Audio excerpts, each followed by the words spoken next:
સમાચાર સામે આવી રહ્યા છે। ગાંધીનગરમાં આજે નવા મંત્રીમંડળની શપથવિધિ તો કુલ 7 મંત્રીઓને રિપીટ કરાયા છે તેવા સમાચાર સામે આવી રહ્યા છે। ધારાસભ્યો જે છે 11:30 વાગે શપથ ગ્રહણ સમારોહ લેશે, એટલે કે શપથ લેવાના છે। ધારાસભ્યોને શપથ લેવાની જાણકારી માટે ફોન પણ આવી રહ્યા છે। મંત્રીમંડળ લઈને સૌથી મહત્વના સમાચાર બે ઇન્ડિયા પર આપને જણાવી દઈએ। પ્રફુલ્લ પાનસેરિયા, કુંવરજી બાવળિયા, પરસોત્તમ સોલંકી બનશે મંત્રી। કનુભાઈ દેસાઈ, ઋષિકેશભાઈ પટેલ, હર્ષ સંઘવી બનશે મંત્રી। એટલે કે કુલ 7 મંત્રીઓને રિપીટ કરાયા છે। ગાંધીનગર મહાત્મા મંદિર ખાતે યોજાશે શપથ ગ્રહણ કાર્યક્રમ। આ સાથે વધુ માહિતી આપવા માટે અમારી સાથે એસોસિએટ એડિટર ઉમંગ સોની જોડાઈ ચૂક્યા છે લાઈન પર। ઉમંગજી, આજે શપથ ગ્રહણનો સમારોહ છે, 11:30 વાગે શપથ વિધિ કરાશે, એવું પણ સામે આવી રહ્યું છે કે કુલ જેટલા 7 મંત્રીઓને રિપીટ કરાયા છે, શું કહેશો? પરખા, તમને જણાવી દઉં કે આજે ગુજરાત મંત્રીમંડળનું નવું મંત્રીમંડળ રચાશે, તેની શપથવિધિનો કાર્યક્રમ મહાત્મા ગાંધી મંદિર માટે ગાંધીનગર ખાતે યોજાવાનો છે। તમને જણાવી દઉં કે આજે કેટલાક દિવસથી જે ગુજરાતમાં અટકળો ચાલતી હતી તે મંત્રીમંડળનું વિસ્તરણ થશે અને આજે એની ઘડી આવી પહોંચી છે। તમને જણાવી દઉં કે આજે જે મંત્રીમંડળનું વિસ્તરણ થવાનું છે તેમાં મોડી રાત્રે કેટલાક મંત્રીઓને રિપીટ થાય એવો સીએમ નો ફોન આવ્યો, અધરપૂર સૂત્રો દ્વારા માહિતી મળી છે। એમાં સૌથી પહેલું નામ છે પુરુષોત્તમ સોલંકી, કારણ કે પુરુષોત્તમ સોલંકીનું નામ એવું કહેવામાં આવતું હતું કે તેમની ના તંદુરસ્ત તબિયતના કારણે તેમને રિપીટ નહીં થાય, પરંતુ એમને ફોન આવ્યો એવો અધરપૂર વર્તુળો જણાવે છે। બીજું સૌથી નામ છે કુંવરજી બાવળિયા છે, પ્રફુલ્લ પાનસેરિયા છે, ઋષિકેશ પટેલ છે, કનુ દેસાઈ છે અને હર્ષ સંઘવી છે। તેમાંથી 3 થી 4 મંત્રીઓના નામ રિપીટ નહીં થાય એવું રાજકીય પંડિત ગણી રહ્યા હતા, પરંતુ અમે અગાઉ પણ જણાવ્યું હતું કે આ ભાજપનું સંગઠનનું કામ છે। ભાજપ સંગઠનમાં પૂરેપૂરી ચકાસણી બાદ જ કોઈ પણ નેતાને મંત્રી બનાવાય છે, કોઈ પણ ધારાસભ્યને મંત્રી બનાવાય છે, એને કેબિનેટ મંત્રી બનાવે કે રાજ્ય કક્ષાનો મંત્રી આવે, પરંતુ એનું પૂરેપૂરું બેકગ્રાઉન્ડ જાણ્યા પછી એના વિસ્તારમાં કેવી કામગીરી છે, લોકચાહના કેવી છે, કેવું એનું પરફોર્મન્સ છે 3 વર્ષ દરમિયાન, એ જાણીને જ મંત્રી બનાવાય છે। લોકો રાજકીય પંડિત એવું કહેતા હતા કે આટલા નેતાઓ કપી જશે, પુરુષોત્તમ સોલંકી ના તંદુરસ્ત તબિયત છે, બીજા કેટલાક નેતાઓનું પરફોર્મન્સ સારું નથી, પણ તમામ અટકળોનો અંત આવી રહ્યો છે અને આજે સવારે 11:30 વાગે મંત્રીમંડળનું વિસ્તરણ થશે। એમાં 6 મંત્રીઓ રિપીટ થાય એવી પૂરેપૂરી શક્યતાઓ દેખાઈ રહી છે। બરખા, શપથ વિધિનો જે સમારોહ યોજાયો છે તેને લઈને વાત કરવામાં આવે, કેવા પ્રકારનું આયોજન કરવામાં આવ્યું છે, વીવીઆઈપી લઈને કેટલા લોકો ઉપસ્થિત રહેવાના છે, એને લઈને પણ માહિતી આપો। પરખા, તમને જણાવી દઉં કે ભાજપ એક કોર્પોરેટ રીતે કામ કરે છે। તેમનું જે કામ છે કોર્પોરેટ રીતે જવું છે, તેના કારણે તેમને ભારે સફળતા મળે છે। છેલ્લા 3 દાયકાથી ગુજરાતમાં રાજ કરે છે। એમનું કામ એકદમ વ્યવસ્થિત હોય છે, કોઈ પણ કામમાં કશી પણ કચાશ રાખતા નથી, જેની બાબતે લોકો ધ્યાન રાખે છે। આજે જે મહાત્મા મંદિર ખાતે શપથ સમારંભ થઈ ગયો છે એની ફૂલ તૈયારીઓ થઈ ચૂકી છે। જે નેતાઓને મંત્રી બનાવવાના છે, જે ધારાસભ્યોને મંત્રી બનાવવા છે, તેમની ખુરશીઓ ગોઠવાઈ ગઈ છે। નેતાઓને ગઈકાલથી ગુજરાતમાં તમામ ધારાસભ્યો ગાંધીનગર ખાતે આવી પહોંચ્યા હતા અને સીએમએ મીટિંગ કરી હતી અને આપણે જણાવીએ જગદીશ વિશ્વકર્માએ તેમને મુલાકાત કરી હતી અને સરકારની શું રણનીતિ તેની ચર્ચા કરી હતી, પરંતુ કોઈ પણ ભાજપના જે ધારાસભ્યો છે તેમણે કીધું નથી કે આવતીકાલે મંત્રી પદમાં કોને કોને સ્થાન મળશે, એની ચોખવટ કોઈને કરાઈ નથી। પરંતુ મોડી રાત્રે બધા જે તે મંત્રીઓની શપથવિધિ થવાની છે તેમને ખાનગીમાં ફોન થઈ ગયા છે, જેથી જે આપણે વાત કરીએ કે ગુજરાતમાં જે મંત્રીઓ એમાં ભારે ઉલ્લાસ દેખાઈ રહ્યો છે। દિવાળી પૂર્વે આજથી દિવાળી શરૂઆત થઈ રહી, સમજો એના પહેલા દિવાળી જેવો માહોલ આ નેતાઓના ઘરમાં થઈ ચુક્યો છે। તમને જણાવી દઈએ કે જે મંત્રીઓને શપથવિધિ કરવા છે તેમના ટેકેદારો મોટી સંખ્યામાં ગાંધીનગર પહોંચી ગયા છે। પોલીસનો ચુસ્ત બંદોબસ્ત છે અને ટૂંક જ સમયમાં 11:30 વાગે શપથવિધિ થશે તો દૂધને પાણી ખ્યાલ આવી જશે કે કયા નેતાઓને મંત્રી બનાવ્યા છે। બરખા, બિલકુલથી હું આગળ આપને પૂછવા માંગીશ કે આ જે વિસ્તરણ થશે ત્યારબાદ જે છે જે પ્રમાણે 7 જેટલા મંત્રીઓને રિપીટ કરવામાં આવ્યા છે, તો શું વિસ્તરણ પછી હવે આગળની જે રણનીતિ હશે અને સાથે કહી શકાય ભાજપનું સંગઠન જે છે વધુ મજબૂત બનશે ને? ઉમંગ છે તમને જણાવી દઈએ કે સી.આર. પાટીલે ગત 5 વર્ષમાં બહુ સારી ઉમદા કામગીરી કરી છે, ભાજપને એક ટોચના સ્થાને પહોંચાડ્યું છે। તેને આગળ વધવાની જવાબદારી જગદીશ વિશ્વકર્મા જે નવા પ્રમુખ આવ્યા છે, પરંતુ એની સાથે તો કેટલી ચુનૌતીઓ પણ છે, કારણ કે સી.આર. પાટીલની કામ કરવાની પદ્ધતિ અલગ હતી ને જગદીશ વિશ્વકર્માની કામ કરવાની પદ્ધતિ અલગ છે। એટલે ક્યાંક ને ક્યાંક ભાજપના નેતાઓને ખૂબ છૂપો ગણગણાટ તો જોવા મળે છે, પરંતુ સમય આવતા આ બધું ક્લિયર થઈ જશે કે આવતા 6 મહિના કે 12 મહિનામાં જગદીશ વિશ્વકર્મા કયા ટ્રેક પર કામ કરી રહ્યા છે અને ભાજપને કેટલું મજબૂત કરી રહ્યું છે। બીજી તરફ જણાવી દઉં કે જે નેતાઓ મંત્રી થવાના છે સ્વાભાવિક છે. હમણાં જ મેં સવારે એક નેશનલ ચેનલમાં અમિત શાહનો ઇન્ટરવ્યુ જોયો. તેમણે એવું કીધું હતું કે અમિત શાહજીએ એવું કીધું હતું કે આ રીસફલિંગ છે અને 10 જેટલા મંત્રીઓની જગ્યા ખાલી છે તેને પૂરવામાં આવશે. સીધો સંકેત એવો થાય છે કે મંત્રીમંડળ 25 થી વધુ હશે. સીધો સંકેત એમને આજે એક નેશનલ ચેનલમાં જણાવી દીધું હતું. પરંતુ એન્કરે એમને પૂછ્યું કે રીસફલિંગ કરવાની જરૂર શું પડી, ત્યારે એમને એવું કીધું હતું કે ભાઈ જે મંત્રીમંડળનું જે 10 મંત્રીઓના ખાતા ખાલી હતા તેમને ભરવામાં પ્રયત્ન કરી રહ્યા છે. પરંતુ ભાજપની ક્યાંક ને ક્યાંક રણનીતિ આવી રહી છે. ગયા 5 વર્ષમાં ભાઈ તમે જુઓ તો મંત્રીમંડળની સંખ્યા ઓછી હતી. વિજય રૂપાણીને સીએમ તરીકે મૂક્યા અને આખું મંત્રીમંડળ બદલ્યું. એટલે ભાજપની કઈક ને કઈક એવી રણનીતિ હોય છે જેનાથી ગુજરાતની પ્રજાને ફાયદો થાય, ભાજપને ફાયદો થાય, એમનું વોટ શેરિંગ વધે અને જીત એમની નિશ્ચિત થાય. બરખા. જી બિલકુલ, હું આગળ આપને પૂછવા માંગીશ કે જે પ્રમાણે જે સરકાર હતી ભૂપેન્દ્ર પટેલની, તેઓ દ્વારા જે આગળના જે કાર્યો કરવામાં આવ્યા હતા, એટલે કે જે ગતિએ કાર્ય કરવામાં આવ્યા હતા, ત્યારે હવે નવા મંત્રીમંડળનું વિસ્તરણ થશે, તો શું લાગી રહ્યું છે, એ જ ગતિએ જે કાર્યો જે છે ચાલશે કે કેમ, શું અપેક્ષા? ના, તમને જણાવજો કે મોટાભાગના મંત્રીઓનો પડતા મૂકવાની વાત ચાલી રહી છે. બરોબર, તે 11:30 ખબર પડી જશે કયા કયા મંત્રીઓનો પડતા મૂકવા. જે મંત્રીઓનો પડતા મૂકવા છે એમનું પરફોર્મન્સ નબળું હતું, એમનો પરિવારવાદમાં ઝઘડો હતો કે ભ્રષ્ટાચારનો હોય કે તબિયત ના દર્શાવવા 4-5 કારણો ધ્યાનમાં રાખી મંત્રીઓનો પડતા મૂકાયા છે. ભાજપ હર હંમેશ, તમે ગત વિધાનસભામાં ચૂંટણીમાં જોઈ લો કે 2-3 વર્ષ થાય, 3 વર્ષ થાય એટલે પોતાનું મંત્રીમંડળ રિસફલિંગ કરે છે અને નવા ચહેરાઓને તક આપે છે, જૂના જોગીઓને બી પાછા લાવે છે. એટલે જે બી ડેમેજ થવાનું હોય આવનાર ચૂંટણીમાં એનું પહેલેથી પાણી આવતા પાળ બાંધી દે છે અને ચૂંટણીમાં સારામાં સારું પરફોર્મન્સ દર વખત મેળવે છે. સામે કોંગ્રેસની વાત કરીએ તો કોંગ્રેસમાં કોઈ તૈયારી દેખાતી નથી. ખાલી વિરોધ પક્ષ તરીકે જાણીતો છે, પણ વિરોધ શું કરવો એમને ખબર નથી પડતી. જેનો સીધો લાભ ભાજપને મળે છે અને ધીમે ધીમે ભાજપ તરફ વોટ શેરિંગ વધતું જાય છે અને સીધી અસર દરેક ચૂંટણીમાં ભાજપનો જ્વલંત વિજય થાય છે એ દેખાઈ આવે છે. બરખા. કરી તો વિપક્ષને લઈને પણ હું આપને પૂછવા માંગીશ કે આ જ્યારે વિસ્તરણ થઈ જશે ત્યારબાદ શું આ વિસ્તરણ પછી જે વિપક્ષ માટે સરકાર વિરોધ કરવા એજન્ડા જે છે, તેમની વિરુદ્ધ જે છે એજન્ડા જે કરી રહ્યા છે, તે વધુ કહી શકાય કે મુશ્કેલ બનશે તે લોકો માટે, વિપક્ષ માટે? તમને જણાવી દઉં કે વિપક્ષનું કામ ગુજરાતમાં જે બીજા રાજ્યોની જોઈએ એની સરખામણીમાં બિલકુલ નહીવત છે. એનું મુખ્ય કારણ છે કે એમનું સંખ્યાબળ, જે ચૂંટાયેલા કોંગ્રેસ હોય કે આપના ઉમેદવાર હોય તે છેલ્લે ટાઈમે ભાજપમાં ભળી જાય છે અને જેના કારણે પક્ષને ભારે ધોવાણ થાય છે, નુકસાન થાય છે. પ્રજા જેના પર વિશ્વાસ મૂકે, આપ હોય કે કોંગ્રેસ હોય, પરંતુ ચૂંટણી આવતા સમાંતર થતા અથવા ભાજપની જે રણનીતિ પ્રમાણે આ ધારાસભ્યો તૂટી અને એમના ભાજપના પક્ષમાં આવે છે, જેના કારણે પ્રજાને બંને પક્ષ પર, ભાજપ કે કોંગ્રેસ હોય કે આપ હોય, ધીરે ધીરે વિશ્વાસ ઘટતો જાય છે. એનું કારણ મુખ્ય છે કે પ્રજા તમને વિશ્વાસ કરી ચૂંટીને લાવે, પરંતુ તમે તમારી છેલ્લી ઘડીએ પોતાનો જે બી લાભ હોય એમાં આપણે પડવું નથી, પરંતુ એના કારણે તેઓ ભાજપમાં જાય છે અને વિરોધ પક્ષમાં જે આક્રમકતા દેખાવી જોઈએ દેખાતી નથી. એનું સીધું પરિણામ એ આવે છે કે પ્રજા પર પકડ ધીરે ધીરે ગુમાવી રહ્યા છે. બીજી તરફ વાત કરીએ, હાલની જ વાત કરી દઈએ. હાલમાં ચોમાસામાં ગુજરાતભરમાં રોડ રસ્તા ખરાબ છે. સોશિયલ મીડિયા હોય કે ટીવી ચેનલ હોય કે છાપા હોય, દરેક જગ્યાએ એની આખી ટીકા થઈ. પરંતુ કોંગ્રેસ ક્યાં બી તમે જોયું કે એનું આક્રમક પ્રદર્શન કર્યું હોય, રજૂઆત કરી હોય, પ્રજાને ખબર પડી ગઈ છે કોંગ્રેસ ખાલી પોતાની વાહવાહી માટે અથવા તો પોતાનો નિજી સ્વાર્થ હોય કે પ્રજાલક્ષી કોઈ કામ નથી કરતું. તેથી પ્રજા પર વિશ્વાસ કેવી રીતે કરે એક મોટો સવાલ છે. આપની વાત કરીએ તો ગોપાલ ઇટાલિયા હારમાં ચૂંટાઈ આવ્યા છે. તેઓ પરફોર્મન્સમાં કામગીરી કરે છે, પણ તેમની પર સંખ્યાબળ ઓછું છે. તેથી તેમનો અવાજ પ્રોપર સરકાર સુધી પહોંચતો નથી, અથવા સરકાર સુધી પહોંચતો હતો તેમને એ બહુ હલકામાં લેવામાં આવે છે. તેનો સીધો લાભ ભાજપને થાય છે. પ્રજા ધીરે ધીરે ભાજપ તરફ વળી રહી છે અને તેનું ચૂકવું પરિણામ જોશો કે ભાજપના આજના કાર્યક્રમમાં જે બી મંત્રીઓને નિષ્કાર કર્યા અથવા તો ખુરશી છોડવા ફરજ પડી છે, એ જગ્યાએ નવા મંત્રી આવશે, પણ જૂના મંત્રીઓ કોઈ પણ નહીં કરે, કોઈ ઉહાપો નહીં કરે, કારણ કે ભાજપ શિસ્તવાળેલો પક્ષ છે અને ભાજપમાં શિસ્ત બહુ સારું છે. તેના જ કારણે ભાજપને આટલી જ્વલંત સફળતા છેલ્લા 3 દાયકાથી ગુજરાતમાં મળી રહી છે. બરખા. ભાજપ જે છે શિસ્તબદ્ધ પાર્ટી છે. સાથે હું આગળ પૂછવા માંગીશ કે કયા વિભાગોમાં જે છે સૌથી વધુ મહત્વપૂર્ણ બદલાવ જે છે ગણાશે, ઉદ્યોગ, શિક્ષણ અને આરોગ્ય? જો તમને જણાવી દઉં કે ભાજપનું કોઈ પણ મંત્રીમંડળનું કાર્ય અત્યંત ગુપ્ત રાખે છે. જે હાઈકમાન્ડ છે દિલ્હી ખાતે, જે અમિત શાહજી બેઠા છે, નરેન્દ્ર મોદીજી બેઠા છે અને ભાજપ જે રત્નાકરજી છે અને મુખ્યમંત્રી છે અને પ્રદેશ પ્રમુખ છે, આ સિવાય 5 સિવાય કોઈને પણ ખબર નહીં હોય કે કોને કયું પ્રધાનમંત્રી આપવાનું છે. આજે શપથ લેવાશે અને પછી મંત્રીમંડળનું વિસ્તરણ થશે.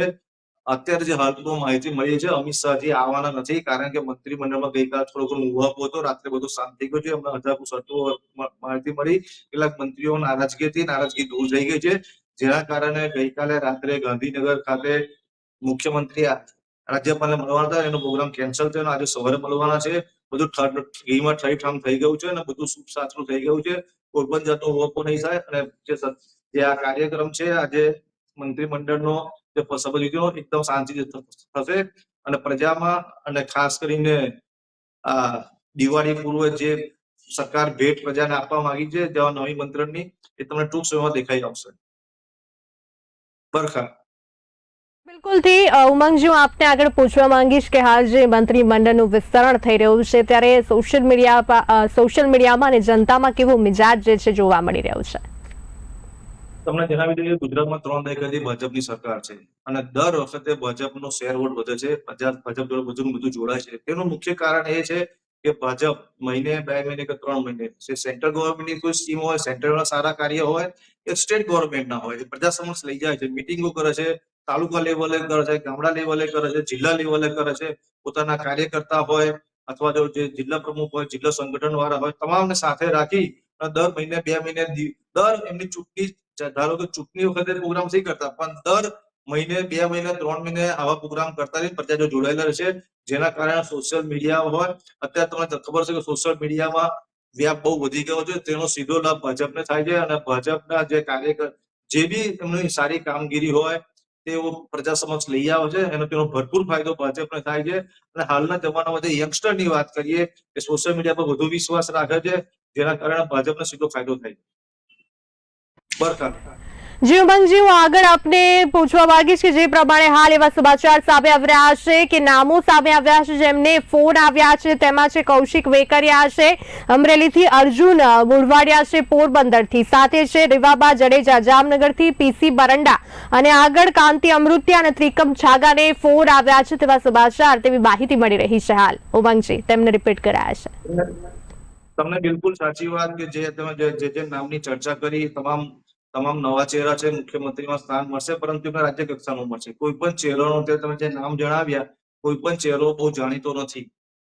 ઠીક છે, બરંડા સાહેબ તમે જે વાત કરી એ આવ્યા છે, એ પેલા આઈપીએસ હતા, તેમને રાજીનામું મૂકીને સરકાર લડ્યા. રીવાબા જાડેજાની વાત કરી, ગઈકાલે આપણે વાત કરી રીવાબા જાડેજા ક્રિકેટર રવિન્દ્ર જાડેજાના ધર્મપત્ની છે, તેમને સ્થાન મળી શકે છે. આમ તમે જેમ જેમ સમય પાસે આવશે મંત્રીમંડળનો, એમ નામો બહાર આવતા જશે, પરંતુ સાચી પરિસ્થિતિ જયારે ખબર પડશે 11:30 વાગે જયારે શપથવિધિ શરૂ થશે, ત્યારે સાચી વસ્તુ ખરી પડશે.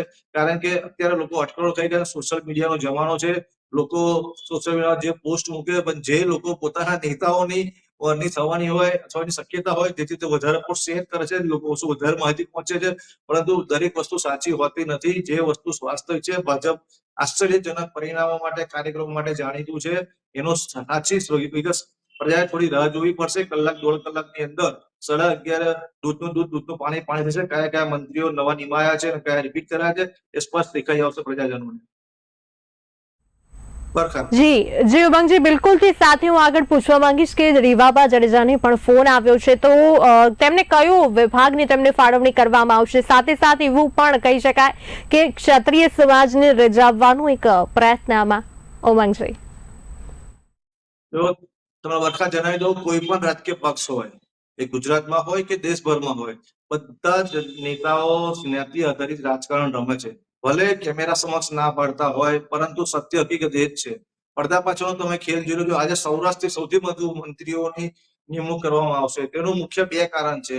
એક તો આપ ત્યાં મજબૂત થઈ રહ્યું છે, બીજું ત્યાં પટેલોમાં જે સમાજ છે તેમાં ભારે અંડરકરન્ટ છે કે ભાજપ તેમાંથી વિમુખ થઈ રહ્યું છે. પ્રજા આ તમામ અટકળો ખાળવા માટે અને પ્રજા જે બી સમાજ હોય એને સંતોષ આપવા માટે, એના માટે આખું આ જે મંત્રીમંડળનું જે રિસફલિંગ થયું છે, એનો મુખ્ય હેતુ એ છે કે જે બી સમાજ હોય, મોટો સમાજ હોય, જે ભાજપ પાસે વર્ષોથી વહેલો છે, 3 દાયકાથી, તેનો વિશ્વાસ જીતવો અને તેમના જે નેતાઓ છે તેમને મંત્રી બનાવવા અને ખુશી કરવી અને આવનાર ચૂંટણીમાં 2027માં સારું પરફોર્મન્સ મળે, એ જ એમનો મુખ્ય ધ્યેય છે. સાથે ઉમંગજી, આપણે આ જે મહિલાઓની વાત કરી તો જે પ્રમાણે મહિલા નેતાઓને સ્થાન જે છે આપવામાં રીવાબા જાડેજાનું નામ સામે આવી રહ્યું છે, તેમની સાથે સાથે જો બીજી મહિલાઓને પણ સ્થાન મળે તો શું લાગી રહ્યું છે? સંગઠન જે છે વધુ મજબૂત અને વજનદાર બનશે આગામી સમયમાં, આગામી રણનીતિને લઈને? જો તમને જણાવી દઉં કે જે મહાનગરપાલિકાની ચૂંટણી હોય, નગરપાલિકાની ચૂંટણી હોય અથવા તો સ્થાનિક સ્વરાજ્ય ચૂંટણી હોય, 33% મહિલા અનામતના સ્થાન આપવામાં આવ્યું છે. એ આ સ્થાન નક્કી કરવા માટે ભાજપનો સી ફાળો છે. આ કાયદો ભાજપ દ્વારા લાવવામાં આવે છે, જેથી પોતે ભાજપ બતાવી શકે કે અમે મહિલાઓને બી સાથે રાખીને ચાલીએ છીએ. જેના કારણે 3 થી 4 મહિલાઓનું નામ સામે આવ્યું છે. સૌથી પહેલા તમે કીધું રવિન્દ્ર જાડેજા ધર્મપત્ની રીવાબા જાડેજાનું નામ આવી રહ્યું છે. બીજું એક નામ સૌથી મોખરે છે, સંગીતા પાટીલ. સંગીતા પાટીલનું નામ કેમ આવે કે સી.આર. પાટીલના અંગત ગણાય છે અને તેમનો દબદબો છે. હું પોતે સુરત જઉં છું તો હું જોઉં છું કે સંગીતા પાટીલ કેટલું સારું કામગીરી કરી રહ્યા છે, પ્રજા વચ્ચે રહીને કામગીરી રહ્યા છે. તેનું પરિણામ છે. સૌરાષ્ટ્રથી તમને એક મહિલાનું નામ બહાર આવ્યું હતું અને તદ ઉપરાંત મધ્ય ગુજરાતની વાત કરીએ પંચમહાલમાંથી એક મહિલાને આ મંત્રી પદમાં સ્થાન મળે એવી પૂરી શક્યતાઓ દેખાઈ રહી છે. બરખા.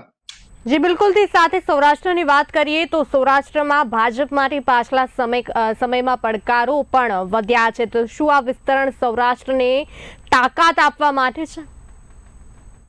બિલકુલ, તમે સત્ય વાત કરી કે સૌરાષ્ટ્રમાં ભાજપમાં અંડરકરન્ટ જબરજસ્ત હતો.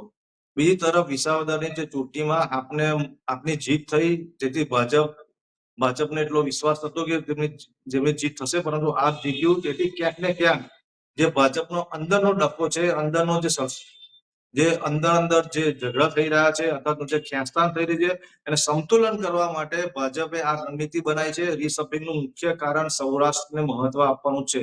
આપ ટૂંક સમયમાં જોઈ શકશો કે સૌરાષ્ટ્રના ખાસા મંત્રીઓ અંદર સ્થાન પડશે અને તેમને મહત્વનું સ્થાન અપાશે, જેથી તમને જણાવી દઉં કે આવનાર ચૂંટણીમાં ભાજપને સંપૂર્ણ ફાયદો થાય અને આવતા નવા વર્ષમાં 2026ની અંદર મહાનગરપાલિકાની ચૂંટણી છે એનું સીધું પરિણામ તમને દેખાઈ આવશે. બીજું તમને જણાવી દઉં કે સૌરાષ્ટ્ર એક મહત્વનો વિસ્તાર છે ગુજરાતની રાજનીતિમાં. જો એને બાકાત રખાય અથવા તો અણદેખી થાય તો સત્તા ગુમાવવાનો વારો આવે એવી પરિસ્થિતિ છે. મધ્ય ગુજરાતની વાત કરીએ, એક સમયે મધ્ય ગુજરાત કોંગ્રેસનો ગઢ હતું, પરંતુ ધીરે ધીરે અત્યારે તમે જોવા જાવ તો મધ્ય ગુજરાતની અંદર કોંગ્રેસ ધીરે ધીરે નામનેશ થઈ ગઈ છે અને સીધું ભાજપનો ફાયદો થયો છે. જે આદિવાસી બેલ્ટની વાત કરીએ, આદિવાસી બેલ્ટ વર્ષોથી કોંગ્રેસ જોડે હતો, પણ કોંગ્રેસની કોઈક ને કોઈક એવી નીતિને કારણે આદિવાસી નેતાઓ અને આદિવાસી પ્રજા કોંગ્રેસથી વિમુખ થઈ અને ભાજપ તરફ આવી ગઈ છે.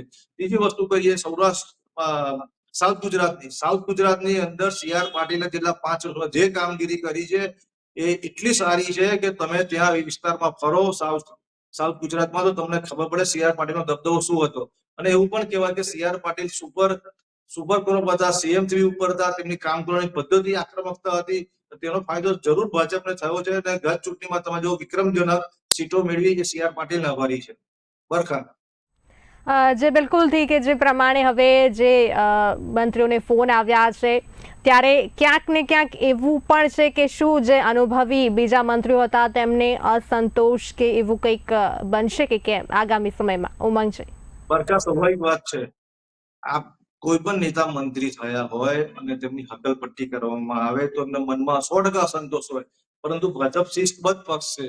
એ નેતાઓને ખબર છે જો ભાજપ સામે બળવો કરીશું અથવા તો કોઈ પણ એવું અણગમો થશે, આવા સીટમાં ટિકિટ કપાઈ જશે. અને બધા પ્રજા બી જાણે છે અને તમામ નેતાઓ જાણે છે, જે ગ્રામ્ય વિસ્તારથી મહાનગર સીધી ગાંધીનગર સુધી, કે આવનાર સમય હજી એક દાયકો ભાજપનો છે. જો આમાં ભાજપમાં કોઈ પણ સળવળાટ કરીશું, કશું બી કરીશું, અને ભાજપનું સંગઠન એટલું મજબૂત છે કે તમે પક્ષ વિરોધી કોઈ બી કાર્ય કરો, સીધું હાઈકમાન્ડ દિલ્હી સુધી એની વાત પહોંચે છે. તેથી કોઈ પણ નેતા આવી ભૂલ ન કરે, પોતાના પગ પર કુહાડો ન મારે. 3 વર્ષ એમને સત્તા ભોગવી છે, મંત્રીપદ ભોગવ્યું છે, પણ તમારા કંઈક ને કંઈક ખરાબ પરિણામ, નબળું પરફોર્મન્સ અથવા તો તમારા પરિવારમાં જે બી કારણે તમારું પદ ગુમાવ્યું છે, એમને નિશ્ચિત ખબર છે. એનો સીધો એમને ગેરલાભ થયો છે ને એમને સાઈડ ટ્રેક કર્યા છે અને બીજા મંત્રીઓ નવા સ્થાન મળ્યું છે. નવા મંત્રીની વાત કરીએ તો કેટલાક અનુભવી મંત્રી આવવાની વાત ચાલી રહી છે, જેનાથી ભાજપને મજબૂતાઈ મળે. અને બીજી નવા મંત્રી નવા જે ફર્સ્ટ ટાઈમ મંત્રી બને એનું કારણ એ છે કે તેમને અનુભવ થાય, આવનાર ચૂંટણીમાં એમને ખબર પડે કે સરકારમાં શું કામ કરે છે, પોતે મંત્રી પદ રહ્યા તો કેવી રીતે કામગીરી કરી પ્રજા સમક્ષ જઈ શકે અને સારી જે ગુજરાત સરકારની અને કેન્દ્ર સરકારની જે નીતિઓ છે તે પ્રજા સમક્ષ લઈ શકે. તેથી સંતુલન મંત્રીમંડળ આ સ્થિતિમાં સર્જાય એવું અત્યારે દેખાઈ રહ્યું છે. સામે આવી રહ્યા છે. આપણે પહેલા વાત કરી કે કૌશિક વેકરિયાને ફોન આવ્યો છે અર્જુન મોઢવાડિયા, જીતુ વાઘાણીને સાથે હવે એવું પણ સામે આવી રહ્યું છે. દર્શનાબેન વાઘેલા, પ્રદ્યુમન વાજા, રીવાબા જાડેજા, જયરામ ગામિત છે, રમેશ કટારા છે, પીસી બરંડા છે, કાંતિ અમૃતિયા છે, ત્રિકમ છાગાને પણ ફોન આવ્યો છે. ત્યારે નરેશ પટેલ છે, સ્વરૂપજી ઠાકોરને પણ ફોન આવ્યો છે, સાથે મનીષ વકીલને પણ આવ્યો છે મંત્રી પદ માટેનો ફોન. એવા સમાચાર હાલ મળી રહ્યા છે. સાથે હું આપને એવું પૂછવા માંગીશ કે ભાજપનું આજે વિસ્તરણ થશે ત્યારે ભાજપના જે અંદરના એટલે કે આ જૂથો જે છે પાટીદાર છે, આદિવાસી છે, ઓબીસી છે, ત્યારે એ બધા વચ્ચે શું સંતુલન બેસાડવામાં સફળતા મળશે? હવે જો તમને જણાવી દઉં કે અમિત શાહ રાતની રાત જાણે છે ગણાય છે, એ ગુજરાતની નસે નસથી જાણે છે. તે ગુજરાતમાં મોટો ઉછેર થયો છે તેમના યુવા કાળથી કે અત્યારની ઉંમર સુધી, અને હાલમાં તેઓ કેન્દ્રમાં મંત્રી છે.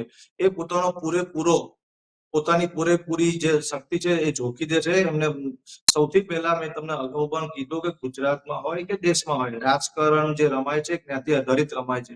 જેથી જે જ્ઞાતિના લોકો, તમામ જ્ઞાતિ, તમે જે હમણાં વાત કરી કે પટેલ હોય, આદિવાસી હોય, એસસી હોય, ઓબીસી હોય, તમામ લોકોના જે બી વિસ્તારના જે નેતાઓ છે, ભાજપમાં ચૂંટાયેલા ધારાસભ્યો છે, તેમને મંત્રી બનાવવાનું આ સરકાર નક્કી કર્યું છે. અને તેનો આજે જ અમિત શાહે સવારે એવું કીધું હતું કે 10 સીટો ખાલી હતી. તમે વિચાર કરો કે અમિત શાહે 10 સીટો ખાલી, ઇશારો તમને કર્યો છે કે હવે 10 સીટો ભરવામાં આવશે, મંત્રીમંડળ ઉપર પૂરેપૂરું હશે. આગામી 1.5 થી 2 વર્ષમાં જે ચૂંટણી ગાળો છે એ તમામ મંત્રીઓ નિષ્ઠાપૂર્વક કામ કરશે, જે પોતાનું જે પરફોર્મન્સ છે પૂરું બતાવી પ્રજા સમક્ષ જઈ અને ગત ચૂંટણી કરતા વધુ સીટો આવે એવું ભાજપનું ગણિત છે. સામે કોંગ્રેસ પક્ષની વાત કરીએ તો કોંગ્રેસ પક્ષે બી કમર કસી છે. કોંગ્રેસ પક્ષે બી આવનાર ચૂંટણીમાં રાહુલ ગાંધીએ ગુજરાતમાં 2 વખત આવ્યા છે, પરંતુ ક્યાંક ને ક્યાંક જે પરફોર્મન્સ એમની જે ઈચ્છા શક્તિ મુજબ થતું નથી, તેનો સીધો લાભ ભાજપને મળે છે. આપની વાત કરીએ, આપ એટલી બધી સક્રિય નથી. આપની જે સીટો આવે છે, ઠીક છે, ભાજપનો હોય કે કોંગ્રેસનો અંદર જે ગણગણાટ હોય એના કારણે ભાજપની સીટો ઘટતી નથી, સીટો ઘટે છે, કોંગ્રેસની સીટો ઘટે છે, સીટો આપને ફાયદો થાય છે. પરંતુ કોંગ્રેસ અને આપની લડાઈમાં સીધો લાભ ભાજપને થાય છે. અને આવનાર ચૂંટણીમાં તમે જોવાઈ જશે, આવનાર ચૂંટણીમાં ટૂંક સમયમાં મહાનગરપાલિકાની ચૂંટણી છે. મહાનગરપાલિકાની ચૂંટણી એટલે એવું કહેવાય કે શહેરી વિસ્તારની ચૂંટણી છે. શહેરી વિસ્તારમાં ભાજપનો દબદબો છે. કોંગ્રેસ કેવી રીતે સેટ મારે છે, આપ કેવી રીતે સેટ મારે છે, આવતા 2026 પહેલા કે બીજા મહિનામાં પ્રજાને ખબર પડી જશે. પણ ફોન આવ્યો છે તેવા સમાચાર પ્રાપ્ત થઈ રહ્યા છે. સ્વરૂપજી ઠાકોરનું નામ પણ નક્કી છે મંત્રીમંડળના વિસ્તરણમાં, તેમને પણ સ્થાન મળશે. સાથે સ્વરૂપજી ઠાકોરને લઈને એવું કહી શકાય કે બનાસકાંઠામાં તેમની જીત થઈ હતી, ત્યારે ક્યાંક ને ક્યાંક એવું કહી શકાય તેમને ઇનામના સ્વરૂપે મંત્રીમંડળમાં સ્થાન મળ્યું છે. ઉમંગજી, તમને જણાવ્યું તો ઉત્તર ગુજરાતનું મહત્વમાં આવશે, કારણ કે ઉત્તર ગુજરાતની ચૂંટણી હતી એ ભાજપનું નાકની ચૂંટણી હતી, એમાં સ્વરૂપજી ઠાકોર જીત્યા છે, એટલે સ્વાભાવિક છે એમને દિવાળીની ભેટ મળી શકે. બીજું તો મધ્ય ગુજરાતમાં બી તમે જે નામ બોલ્યા, મધ્ય ગુજરાતમાં ઘણા મંત્રીઓ છે, આદિવાસી મંત્રીઓ છે અને શહેરી વિસ્તારના મંત્રીઓ, એમને સ્થાન મળી શકે એવું છે. સૌરાષ્ટ્રમાં તો 100% સારામાં સારા મંત્રીઓ આવશે. સૌરાષ્ટ્રમાં જે બી ભાજપને જે અસંતુષ્ટો દેખાય છે યા આપ મજબૂત દેખાય છે, એનો ખાળવાનો 100% પ્રયત્નો કરશે. અને સૌરાષ્ટ્રમાંથી જે બી મંત્રીઓ બનશે એ અનુભવી હશે, ત્યાં સરકારનો સીધો ફાયદો થાય. દક્ષિણ ગુજરાતની વાત કરીએ, દક્ષિણ ગુજરાતમાં CR પાટીલનો દબદબો છે. સ્વાભાવિક છે કે તેમણે જે 5 વર્ષમાં જે અદ્ભુત કાર્ય કર્યું છે તેનો લાભ સીધો મળશે. તેમાંથી મંત્રી પદ તમને ઓછા જોવા મળશે, પરંતુ હાઈકમાન્ડે જે બી રણનીતિ ગણી છે જ્ઞાતિવાદને આધારે રાખી તમામ મંત્રીઓ પદની શપથવિધિ થશે. એ આપણે 1 કલાકમાં ટીવીના સ્ક્રીન પર જોવા મળશે આપણને. જી ઉમંગજી, સાથે હું આપને પૂછવા માંગીશ કે કાંતિ અમૃતિયા જે છે તેમને પણ સ્થાન મળ્યું છે, તેમને પણ કોલ આપ્યો છે, તેમને પણ મંત્રીમંડળમાં સ્થાન મળ્યું છે. સાથે એવું કહી શકાય કે તેમનું નામ જે છે ચર્ચામાં રહ્યું હતું ગોપાલ ઇટાલિયાની સામે, ત્યારબાદ તેમને જે છે સ્થાન મળ્યું છે, એને લઈને આપનું શું કહેવું છે? ચર્ચામાં રહ્યા હતા તો મેં તમને જણાવી દઉં કે મેં તમને આપને પહેલામાં કીધું, સૌરાષ્ટ્રમાં ભાજપ અસંતુષ્ટો માટે જે બી ખેલ ખેલવાનો છે, છેલ્લી પાયરીનો ખેલ છે, એનું સીધું પરિણામ તમે આપણે જણાવ્યું. કાંતિ અમૃતિયાની ટિકિટ આપે છે, ગોપાલ ઇટાલિયા સાથે નામ જોડાયું હતું. જો તેમને મંત્રી બનાવવામાં આવે તો સ્વાભાવિક છે કે પ્રજામાં ભાજપ માટે જે ભ્રમ હતો કે ભાજપના નેતાઓ ગોપાલ ઇટાલિયાને મદદ કરી છે, એ વસ્તુનો પડદો પડી જશે. અને આવનાર સમયમાં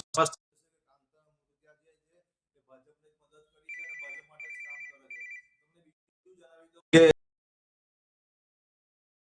સૌથી મોટું ભાજપ માટે ટાર્ગેટ છે, ભાજપ પાસે અસંતુષ્ટો છે, જે પણ નેતાઓ છે તે સારામાં સારી પોસ્ટ, સારામાં સારી કામગીરી ભૂતકાળમાં કરી છે, તેમનું નામ સારું છે, એ તમામ લોકોને ગુજરાતના આ ચૂંટણીમાં આ જે મંત્રીમંડળ ચૂંટણીમાં તેમને મહત્વનું સ્થાન અપાશે. અને જે બી ખાસ કરીને સૌરાષ્ટ્રમાં જે આ મજબૂત થઈ રહ્યું છે, જે બીજા લોકો છે, જે બીજી ઇતર કોમના બી ખાસ કરીને તમને જણાવી દઉં કે પુરુષોત્તમ સોલંકી જે સમાજમાંથી આવે છે, સૌથી પહેલા બધાને એવું પુરુષોત્તમ સોલંકીને એમને નહીં બનાવાય, રિપીટ નહીં થાય, છતાં પણ એમનું નામ આવ્યું. એનો મતલબ એ થાય છે કે ભાજપ પૂરેપૂરી રણનીતિ આગળ વધી અને કોઈ પણ ચૂક રાખ્યા વગર તમામ મંત્રી પદનું વિસ્તરણ કરશે અને આવનાર સમયમાં આપણે જોવા મળશે. ઉમંગજી, અમારી સાથે જોડાવા બદલ આપનો આભાર. તો થોડી જ વારમાં શપથ વિધિનો કાર્યક્રમ યોજાશે. આપને જણાવી દઈએ, શપથ માટે ફોન આવી ગયા છે. કૌશિક વેકરિયા, અર્જુન મોઢવાડિયા, જીતુ વાઘાણી, દર્શના વાઘેલા, પ્રદ્યુમન વાજા, રીવાબા જાડેજા, જયરામ ગામિત, રમેશ કટારા, પીસી બરંડા, કાંતિભાઈ અમૃતિયા અને ત્રિકમ છાંગા, નરેશ પટેલ, સ્વરૂપજી ઠાકોરને પણ ફોન આવ્યો છે. મનીષ વકીલને પણ મંત્રી પદ માટેનો ફોન આવ્યો છે.